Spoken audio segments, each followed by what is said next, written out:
You সবাইকে এখানে আজকে আসার জন্য। মেধা সম্পদ, ইন্টেলেকচুয়াল প্রপার্টি আমাদের দেশের জন্য অ্যাকচুয়ালি অনেক ইম্পর্টেন্ট একটা জিনিস, এবং আমরা আসলে আনটিল ভেরি রিসেন্টলি আমরা এটাকে নিয়ে কেউ অত বেশি কথা বলতাম না, আমরা জানতাম না। আমরা মনে করতাম কপিরাইট, ট্রেডমার্ক, পেটেন্ট এগুলো রেজিস্ট্রেশন করাটা একটা হ্যাসল।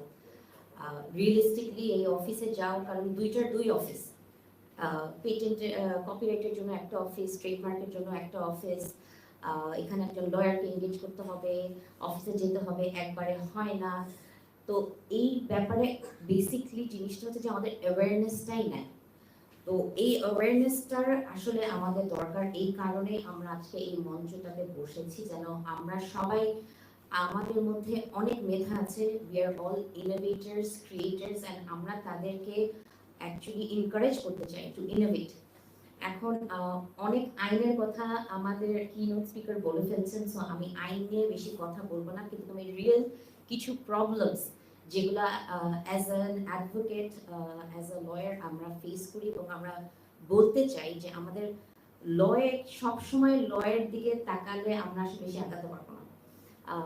ল যতই বানানো হোক, সবসময় কোনো না কোনো একটা কমতি থেকে যায়। It's never, the law is never perfect. সবসময় আমরা দেখি যে অ্যামেন্ডমেন্ট হচ্ছে, অনেক আইনের অ্যামেন্ডমেন্ট হচ্ছে।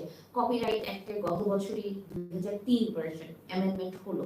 সো নতুন নতুন জিনিস আসবে আইনের, সেটার সাথে প্রযুক্তির সাথে অ্যাডাপ্ট করতে হবে। এখন আপনি বলে ফেলছিলেন, আমরাও বলছেন যে জিআই নিয়ে আমি শুধু একটা জিনিস বলবো যে গ্লোবাল ইন্ডিকেশন কিন্তু 3 রকমের হতে পারে। একটা হচ্ছে রেগুলার গ্লোবাল ইন্ডিকেশন, এটা কার হবে। আরেকটা হচ্ছে হোমোজেনিয়াস ইন্ডিকেশন, যে আমরা কিন্তু এই সত্যটাকে কখনোই আমরা এটা ফেলাতে পারবো না যে আমরা আসলে ভারতের সাথে আমরা এক দেশ ছিলাম, এবং অনেক কালচার, অনেক কিছু আমাদের থেকে যখন মানুষ চলে গেছে, ওই দেশেরও অনেক মানুষ এখানে চলে আসছে। তো অনেক কালচার, অনেক আমাদের খাওয়া দাওয়া, মশলা, অনেক লাইফস্টাইলও আমাদের অনেকটা সিমিলার। সো এটা একটা সত্য কথা, এটাকে আমরা কেউ ডিনাই করি না। কিন্তু হোমোজেনাস যে জিনিসটা থাকে, যে হোমোজেনাস জিআই যেটাকে বলে, যে এখানে যদি একই মানুষ ধরে নেই, এই যে টাঙ্গাইলের কথাই বলা যায়, টাঙ্গাইল শাড়ি, এখানে দেখা যায় যে টাঙ্গাইল শাড়ি টাঙ্গাইলেই হতো, কিন্তু কিছু মানুষ যারা পরে টাঙ্গাইলে তাদেরকে কাজ করতো, তাদেরকে পরে তারা কিছু মুভ করে গেছে, শিফট করে গেছে, যেটা এখন পার্টিশনের কারণে 71-এর পরে এটা ভারত হয়ে গিয়েছে। কিন্তু আসলে এই জায়গাটাতেই ছিল। এবং তারপরে আরেকটা ভাগ থাকে জিআই এর, যেটাকে বলা হয় আসলে অ্যান অ্যাপিলেশন অফ অরিজিন, যে অ্যাকচুয়ালি জিআই তাকেই দেওয়া হবে যেখানে অরিজিনটা যেখানে ছিল। এবং আমরা দেখি এটার মধ্যে মূল পার্থক্য হচ্ছে যে কোনো ক্লায়েন্ট যে কিনবে, সে যেন কোনো কনফিউজ না হয় তার মাথায় যে এটা সে ইন্ডিয়ার অরিজিন নাকি বাংলাদেশের অরিজিন, তার মাথায় যেন কখনো কনফিউশনটা না থাকে। এবং অ্যাপ্লিকেশন অফ অরিজিনটা কিন্তু মেইন লিঙ্ক হচ্ছে যে যেই জায়গায় এটা তৈরি হচ্ছে তার সাথে যেটা স্ট্রঙ্গার লিঙ্ক, তাকে জিআইটা দেওয়া হবে। এবং আমরা দেখলাম যে আমাদের এই টাঙ্গাইল শাড়ির জন্য আসলে আমাদের অনেক এনভায়রনমেন্ট, অনেক ক্লাইমেট, এই যে নদীর পানি থেকে শুরু করে অনেক কিছু একটা মিক্সচার হওয়ার পরেই আসলে টাঙ্গাইল শাড়ির এই টেক্সচারটা আসে। এখন তখন কথা হয়ে যায় যে আমরা যদি আমাদের এই এনভায়রনমেন্ট, এই ন্যাচারাল রিসোর্সেস, এই কালচার, হেরিটেজ, এগুলাকে যদি প্রোটেক্ট করতে না পারি, তাহলে আমাদের ওই টাঙ্গাইল শাড়িটা যেভাবে আমরা আসলে প্রোটেক্ট করতে যাচ্ছি, ওটা ওইভাবে আসলে আমরা বাংলাদেশেও করতে পারবো না। সো অনেকগুলো ফ্যাক্টর এখানে প্লে করে, নট জাস্ট ওয়ান। অ্যান্ড খুবই রাইটলি সেড যে গ্লোবাল ইন্ডিকেশন এখন কিন্তু আর্টিফিশিয়াল ইন্টেলিজেন্স চলে আসছে, এটাকে কিন্তু কখনোই রিপ্লেস করতে পারবে না, because it is linked with the place of origin. এবং যেটা বললাম যে আমাদের ক্লাইমেট, আমাদের ন্যাচারাল রিসোর্সেস, আমাদের কালচার, আমাদের হেরিটেজের সাথে connected. Artificial intelligence is changing every day.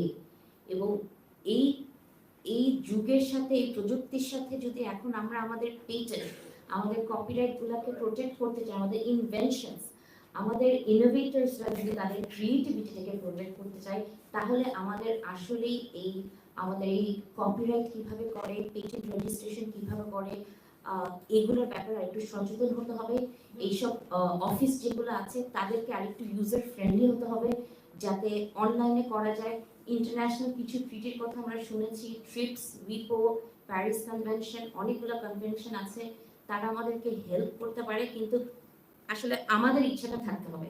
আমরা এখানে আসলে একত্রিত হয়েছি যে আসলে আমরা একা বলে পারবো না, আমরা চাই যেন সবাই মিলে একসাথে আমরা রিয়েলাইজ করি যে আমাদের জন্য ইন্টেলেকচুয়াল প্রপার্টি ইজ ইম্পর্টেন্ট, আমাদের দেশের ইনোভেটরসরা, ক্রিয়েটরসরা আর ইম্পর্টেন্ট।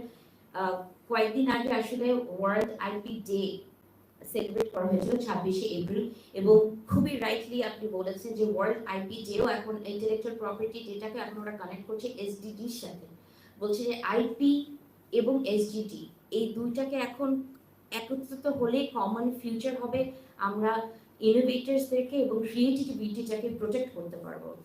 সো আমার আজকের এখানে জাস্ট সবার কাছে এইটাই অনুরোধ যে আপনারা আসলে একটু কথা বলেন, সচেতন হন নিজেদের রাইটস নিয়ে, যেটা বললো যে আসলে যেসব চাষিরা এইসব কাজ করে, তাঁতিরা কাজ করে, তারাই আসলে তাদের রাইটস জানে না।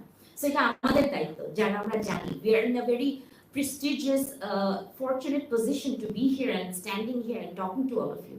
So it is our job যেন আমরা তাদেরকে ঠিকভাবে গাইড করি, তাদেরকে যেন আমরা ঠিকভাবে গাইড করে বলতে পারি যে তোমাদেরকে আমরা কিভাবে হেল্প করতে পারি, বিকজ আসলে তারা দিন রাত কাজই করছে, তারা এইসব নিয়ে চিন্তাও করে না, আমাদের জন্য করছে। So it is about time যেন আমরা যারা এই যে প্রিভিলেজ অ্যান্ড ইন্টেলেকচুয়ালস, আমার সাথে অনেক, I feel really privileged to be sitting here amongst all of you. Thank you for this opportunity and honor. And our actually goal থাকবে to protect not just global indicators, the innovators, creators, but intellectual property as a general for everyone. এবং আইনে যেসব loopholes গুলো আছে এগুলাকে যেন আমরা address করি। এইসব মামলা আমরা হাইকোর্টে নেই, হাইকোর্টের অনেক পাওয়ার আছে, একটা ডিরেক্টিভ দিয়েও কিন্তু ল চেঞ্জ হওয়ার আগ পর্যন্ত ওইটাকে আমরা আইন মেনে চলতে পারি। সো এইসব জিনিসগুলো নিয়ে আসলে কথা বলতে হবে, কারণ আমরা জানেন যে কথা বলার কারণেই কিন্তু আমাদের টাঙ্গাইলের জিআইটা আমরা ফেরত পেয়েছি। সো আমরা যদি এরকম ভাবে কথা বলি এবং অ্যাওয়ারনেস ক্রিয়েট করি, এখন আমাদের we have the power of social media, we can go viral, we can make our statements, we don't have to wait. এই যে পাবলিক কনসালটেশন আসলে হয় না কোনো আইন হওয়ার আগে, যেটা অন্যান্য দেশে হয়। সো হোপিং যে আমাদের দেশে আস্তে আস্তে এগুলো শুরু হবে। আমাদের দেশে এআই পলিসি ড্রাফট আসছে, আমরা শুনতে পাচ্ছি আর্টিফিশিয়াল ইন্টেলিজেন্স অ্যাক্ট হবে। সো আমাদেরকে আরেকটু বেশি সচেতন হতে হবে এবং খুবই দ্রুত হতে হবে, এবং এই কারণেই মেধাসমের যাত্রাটা শুরু এই লক্ষ্যতেই। এবং এটা বলেই আমি আসলে শেষ করতে চাই, কারণ আমার সাথে অনেক senior and very highly educated and intellectual মানুষ আছে। I want to hear from them actually. So thank you for your time, and I hope all of you stay till the end and know your rights and keep writing, talking, and raising awareness. And let's make it an aim to help those who doesn't even understand that they have a right. Thank you.